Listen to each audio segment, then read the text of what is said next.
February 1st was when I got laid off. 7 days later, I get an eviction notice. So this is my starting point. I'm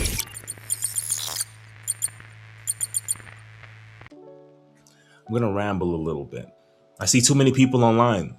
They're successful. They're having podcasts. They're doing multi-million-dollar deals. They're making all kinds of money. And I've been a master procrastinator for a long period of time. I've just been wasting a lot of time. Even today, I had a list of things that I was supposed to do today, and I didn't do any of it. I've been so focused on what is changing in my life. I've been so fixated on my line of work. I've been so fixated on what I don't have as opposed to where I'm going. And I've been lost in my thoughts for years, as opposed to just taking the action that I know that I need to take.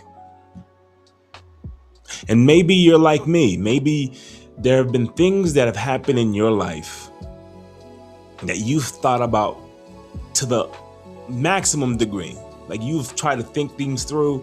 You have tried to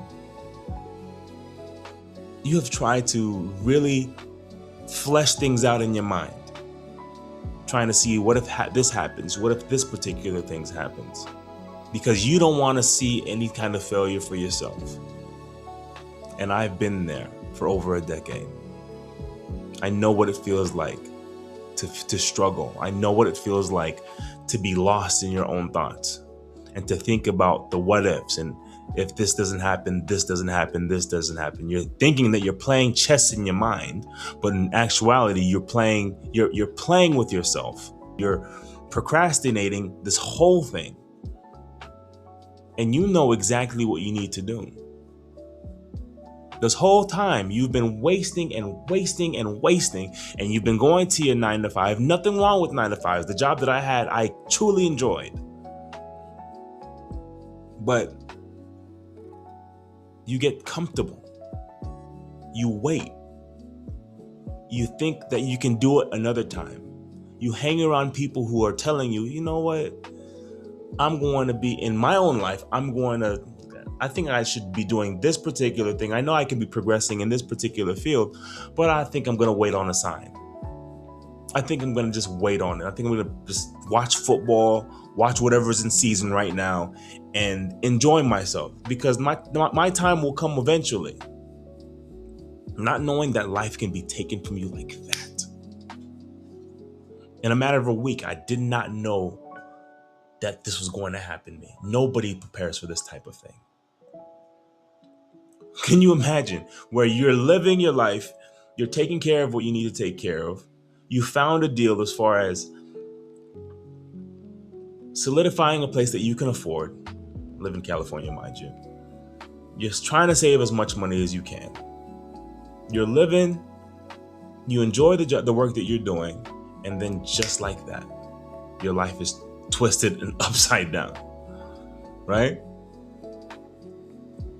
You don't think that it could happen to you, but it can. And the same notion that people die every day. I was in the hospital late last year, November, the day before Thanksgiving, for a heart problem. And I was there through Thanksgiving for, I believe, 7 days. They did a cardioversion where they had to shock me. They gave me medicines. I had needles all over my arms. I had my boy look at me, my little one, and he was scared. Didn't know what was going on. I didn't know if I was going to live. It was that bad, because earlier that particular day, when I first admitted myself to the hospital, earlier that day I had worked and I had collapsed on the job.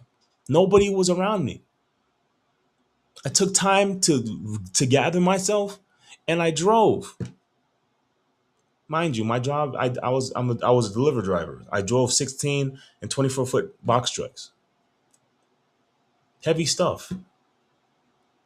Physical labor. But I took time And I knocked the route out and I told them I was going to go to the hospital. And what happened at work, I had to make a report. I admitted myself and I was there. They told me that I experienced acute heart failure. Prior to this whole thing happening in May of last year, I had hurt my back. I was working in tandem with somebody and I hurt myself. I hurt my back. I kind of tweaked it. I was carrying something heavy with him. Didn't think that it was very much of a big deal because it kind of felt sore and I felt that I could continue working through the pain. The next day, I could not move out of my bed. Had to go to the hospital. Come to find out that through an MRI and after doing the physical therapy first, which was the prerequisite of even getting an MRI in the first place, I come to find out that I have 5 herniated discs on my back. So they put me on light duty. And I'm working this whole entire time from May, June, July, up August, September, October, November, when the heart issue happened. Prior to all of this happening, I've been working in this company, I believe, 6 years, 7 years total. Never had really any health issues. I know the nature of the job is sedentary, so I'm sitting down most of the time. I'm driving more often than not. Sometimes we eat on the road, so sometimes there are things that aren't really healthy choices, but we have to make do. Times where we're waking up at 3 a.m. to get to work at 4 a.m. or 4:30 a.m. So the sleep schedule is all messed up. Then the time's changing. I've experienced so much in this short period of time. Well, I wouldn't say short period of time. In this short stance of time, I guess, I can say between 2025 and now. And just like that, my life is drastically changed. No control, right? I'm not saying this to knock any job. The jobs are what keep people honest. They keep families together. They Jobs are necessary for honest livings. There's nothing wrong with them. You're not going to hear from me that the 9 to 5 is like the devil or something so bad. Like, no, jobs are absolutely needed. Absolutely needed. And it's even better when you find a job that you actually like. The problem is some people, they demonize it to the point at which sometimes there's no plan. Or sometimes it just breeds this hatred that you would otherwise not have. If you have a job that's okay, not every job is perfect, but somebody's telling you, or somebody you're watching online is telling you, you should quit that job, quit that job, quit that job. And then you're listening to it and you're starting to hate the job because of somebody you listened to that influenced you, then it makes the time that you would otherwise have, which would be neutral, bad because of the mindset that you took in. Now, there's nothing wrong with listening to influencers and listening to people who are successful and may even have the life that you want. But there are bits and pieces that you take. And too many times I've seen that people talk negatively about 9 to 5 jobs. And even in the situation that I'm in, right? I'm not saying that 9 to 5s are terrible. What I am saying is one income is too close to zero. That if you have the opportunity to have something alongside the work that you're currently doing, that is what's optimal. Because to be in this position where I'm figuring things out, where literally the plane is falling down in my life, and I have to kind of build another plane to figure out how I'm going to level set myself. That's a reality, and it may be other people's reality too. I'm pretty sure that at some point in time in your adulthood, you're going to experience, if you're working manual labor jobs, you're going to experience maybe a layoff or so. You're going to experience someone being fired, or if not yourself. You're going to see these things and you're going to have to adjust. So the question is, what would you do in that scenario. And I already have an idea of what I have in mind. Luckily, I have a savings and I have a plan that I'm implementing at the moment. But life can come at you just like that. And you have to be mentally prepared and physically prepared to make adjustments.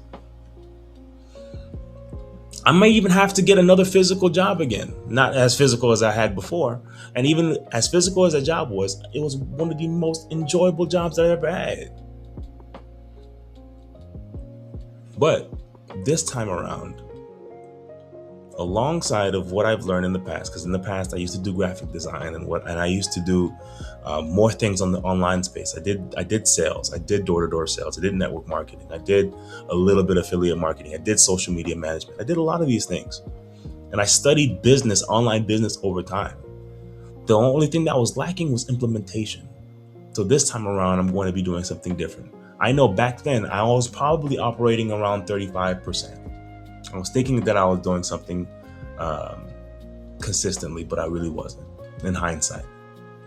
So I'm going to really put forward the effort to making sure that this doesn't happen again. And then also, this is also documentation for me to hold myself accountable and also to have you watch the process. Just think of it like a, uh, a journal or curriculum where you can be learning the things that I learned with you. You will learn together. And like I mentioned, it's a documentation process to see what happens next. In this channel that I call Odyssey of B, it is a journey of where I'm going to be going. And I don't know where it's going to end up at the end. I know that if I didn't start anything, that it probably wouldn't end well in general. So my goal is to build this online business, the things that I've learned over time, the tools that I know about, to really share and give away a lot of knowledge and to help you practically alongside of helping myself. This is a starting point for me once again. February 1st, I didn't think that I would be laid off. This whole scenery, everything that you see here, you're not going to see in the next couple weeks. I'm gonna be in a completely different place where my backdrop might be different, the bookcase might be moved into a certain angle. Everything's going to be different. But the goal is to be consistent for you guys to hold me accountable as well as myself. Excuse me. And that's going to be my starting point. So I appreciate you for watching. Thank you for tuning in, and I'll see you in the future.